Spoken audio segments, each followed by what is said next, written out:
As I already explained, sharing both the UI and business logic is a good option for a startup where the amount of developers is limited. With this strategy, just one or two mobile developers will be able to build a prototype.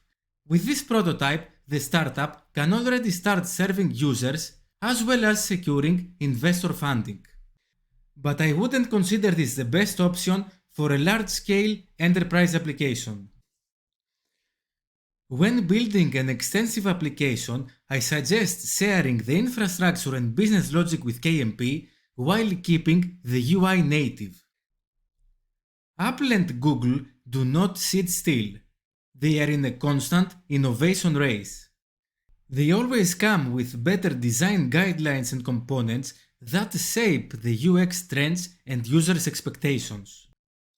As proven in the past, cross-platform solutions don't have the capacity to keep catching up with the native innovation. They eventually always fall behind and become deprecated. The business logic and infrastructure, on the other hand, can always be shared without any effect on the innovation and user experience. Therefore, I consider this option the ideal option, to both speed up the development by sharing a large chunk of the effort, while also leveraging the native platform's innovation in the long run.